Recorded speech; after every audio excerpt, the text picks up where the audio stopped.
If you're looking for tips on how to deal with a messy person you're living with, then this video is for you. This is video 3 in a 3-part series on living with messy people. 2 chapters. Chapter 1 of this video gives tips and suggestions for if a messy person is willing to work with you to a degree. They may not do exactly what you want, but are willing to meet you partially there and make consistent efforts to change. Chapter 2 is for when the person refuses to change, verbally or physically abuses you when you call their habits out, or sabotages your efforts to keep the house clean. Although these tips are meant to work with an adult, some can work with children, and some may even help you if you struggle to stay organized and clean. Chapter 1. Some cooperation. Have a conversation. Have a conversation where you share your feelings about their habits without attacking them or their habits. Pick only 1 or 2 major things. Think long term and change one problem at a time. Be very specific with I statements such as, I feel anxious and cannot focus when the kitchen table is a mess. Or, I feel disrespected when dirty laundry is left on the floor next to the basket. Or, I prefer to wash the dishes immediately so it does not attract insects. Be open to alternatives, such as, dishes will be washed by 10 p.m. Or, they will throw trash in a bin if one is put in the living room next to their chair. Remember, baby steps. 10 p.m. can always later become 9 p.m. and eventually directly after eating. When they have adopted the new behavior as habit, have a conversation about the next major thing that bugs you. Either blow you off, invalidate your feelings, throw tantrums, or refuse to compromise at all. Then they don't care about you and your discomfort and have no interest in changing unless you force them with leverage over them. Find a home for stuff.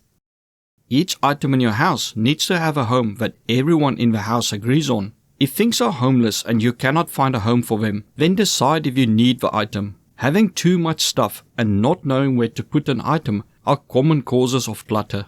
Make tours through the house, or just one room, or just one corner where each person gets a chance to say why an item is important to them and why they put an item in a certain place, without others judging or commenting.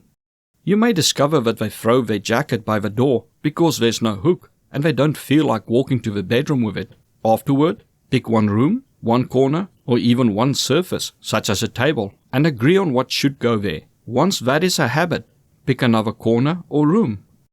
Create a system. Cater for the messiest person by creating a system that they can keep to. This may mean getting boxes or baskets and labeling where everything needs to go, sometimes down to where spoons and forks or the salt and pepper shaker go. You may need to get more trash cans or move things as they are too lazy to take one step from the kitchen counter to the trash can, or even get up from their chair while watching TV. Place cutlery holders or pieces of cardboard in drawers to keep them organized. Make a designated place for messages and tasks, as well as a place for critical things such as bills that need to be paid or documents that need to be posted. Put up a large calendar and write important events down. Also, have a halfway station for new items that enter a home that you don't yet have a place for. Make a halfway station for clothes that are not dirty enough to be washed, but too dirty to go back into the closet. Agree on how to clean and what clean means. 2 of the biggest disagreements in relationships are how to clean and what clean means. So agree on say how a kitchen table is cleaned, meaning with a dry or damp rag, or with a cleaning solution and damp rag and then dried off. Also agree on what is clean. Some people call a table clean when there are still a few crumbs or sauce drops left, and others pull up a microscope to check if the surface is clean. For some people, if they can reach their bed, the room is clean. Others measure each item with a ruler to make sure it is in place. I used to get upset when people told me they cleaned the bathroom and then I find dirty clothes on the floor. For me, they clearly did not clean, until I found out that their reasoning was, the floor is dirty, the clothes are dirty. So as long as the bath is drained and the towels are hanged up, the bathroom is clean. We had to redefine that clean also means picking up your dirty clothes. Put up reminders. Ask them if reminders would help. This can help with inattentive people, scatterbrained people, or if you are overwhelmed with other thoughts. A note on the back of a bathroom door may read, please place dirty laundry in the basket. Or a note on the fridge or cupboard door may read, please clean as you go. Or dishes need to be washed by 10 p.m. Or Trash pickup day is on Tuesday. Make rules and checklists.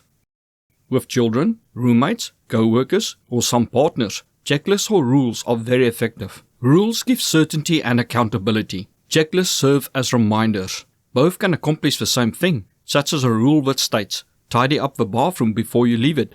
A checklist that can work with this rule can be laundry in basket, bath drained, wash basin cleaned, and towels hung up. Make printouts of the rules and checklists and post them in strategic places. If you like the information in this video so far, I would appreciate it if you would hit the like button. One item at a time. Some people need to form the habit of cleaning or just cannot clean for more than a minute. Start with one item at a time. Each time you get up or leave a room, you need to put one item away, hang it up, clean it, or move it back in its place. Say you're going to the kitchen. See if there is anything in the room that needs to go to the kitchen, or a room on your way there. Do the same on your way back from the kitchen. If the house is pretty tidy, switch over to doing quick cleaning tasks, such as wiping down a counter, washing one cup or plate, or sweeping the floor or part of it, even if only one tile. Building a cleaning habit is the aim. Allow them some mess. Messy people who want to change can become organized and clean, but it takes time. Allow them some space where they can be themselves, or be flexible and compromise a bit so they feel it is not just them who has to change. Pick areas where you will not allow a mess, and allow them to pick areas where they can do what they want. You may say pick the kitchen, or just the kitchen table and microwave, and they pick, say, the garage or the chair in the corner. Sometimes you have to say, okay, your room or your closet is your problem, but your mess is not allowed to go over to the rest of the house or my closet. Or you may say that you will tolerate dirty clothes on the floor, but you will not tolerate dirty dishes left in rooms or stuffed under beds. Trying to change a messy person overnight often blows up in your face. Take baby steps with them. You can always later say that 3 dirty clothing items on the floor are okay, but more than that will not do. This is actually the same tactic narcissists use to get you to accept their abuse. They do something until you accept it as the norm. Then they increase the abuse a bit until you accept that as the norm, and then they repeat the process until they changed you. Remove temptations. Our brains love shortcuts and what is easy. This may get some people to drop a coat on a table or chair instead of walking 2 feet to a coat rack or hook. So move a coat rack or hook closer, or move a table or chair further away. The less opportunity there is to be messy, or the easier it is to be organized, the better. Start by your front door and look at each misplaced item and think about how you can adjust the room to make it easier for someone or yourself to be organized. It may be putting up a hook for keys by the door or removing a coffee table so you are forced to carry the keys to the bedroom. Agree on roles. Agree on areas that each person is responsible for keeping clean. Focus on fairness rather than equality, or what is easiest for them to stick to doing. You can make a list of easy tasks and hard tasks. Then each person is, say, allowed to pick 2 easy tasks and 2 hard tasks, or make a rotation system. So you may be responsible for the kitchen counter and another person for taking the trash out, or you keep the kitchen clean and they the bathroom, or you wash the dishes and they cut the grass. Sometimes you may need to let them pick instead of assigning roles to get people to do things. Set deadlines, such as dishes must be washed before 10 p.m. or before you get up the next day. Schedule cleaning. Try to schedule 10 to 15 minutes a day to clean when you know you or the other person will most likely do it. Maybe when you wake up or after dinner. It helps to have a checklist, such as pick up clothes, make bed, and wash dishes. Then have a weekly cleaning schedule with a checklist, as well as a monthly, 6-month, and yearly checklist. If you create a routine, such as the moment you get up, make your bed, or take the trash out, it will eventually become a habit. Try listening to upbeat music while cleaning. Don't nag, beg, or enable. People hate to feel controlled or being nagged to do something. Don't go, you still have not taken out the trash. When are you going to do it? Or, so when are you going to wash your dishes? If a deadline is coming up, you can use a 1-word nag, such as trash or dishes, and then leave it. You can also suggest they put reminders or alarms on their phones, so it is not you nagging them. Don't just silently do the task for them if they fail to do it. If they fail, then there needs to be consequences to motivate them to do their tasks next time. even if you do the task. There needs to be consequences, else they will just not do it until you eventually do it. The pain of the consequences needs to be more than the pain of them doing the task. Do some exercise. If you find it hard to clean, which happens when you are depressed, go for a brisk 10-minute walk. When you come back, before you do anything else, do a small task such as washing the dishes or picking up the laundry. Focus on trash, dirty dishes, and laundry first. Your partner can join you and together you can clean when you come back. Give out praise. It helps if you stop nagging a person on what they did not do and focus on what they did do and compliment them on that. This inspires them to keep getting better as they feel they are progressing and that it matters as you notice it. It may feel unfair that they don't see what you do and you have to compliment them on doing so little, but you are the one who wants them to change. You may find that they after a week or two just spontaneously start to do things they know you want done and you have not nagged them about. Get baskets. If you struggle to be organized, then put catch-all baskets in areas where there is a lot of clutter. Dump all your stuff in the basket until you have time to go through the basket. This way things are at least out of your way, and it will make it easier to tackle. Instead of staring at a mountain of clutter you need to sort out, you can say to yourself, okay, today I'm going to sort out this basket. You can also have baskets for donations, things to sell, or things needing repair. Fake it. Sometimes what is a mess to you works for someone else, such as a stack of paper strewn all over a desk. You may not be able to get them to clear their desk, but may get them to agree that at the end of the day they will square the papers so it looks better. Or you may not get them to organize their entire room and closet, but if they at least pick things up from the floor and dump them in the closet so that the room looks better, you can live with it. Get professional help. Often people are messy because of feeling not worthy of living in a clean place, or due to unhealed trauma that makes them subconsciously hate themselves or not want to socialize. It may be beneficial for you or another person to see a professional on why being organized and clean is a problem. If your home is a war zone, it may help if you get professionals to help you clean. But note that unless you address the underlying mental problem, the house is just going to look the same a few weeks or months after the cleanup. Just be careful of narcissists who will play the victim in that you are the cause for why they cannot be organized or the house is a mess, even if they create the mess or stop you from cleaning.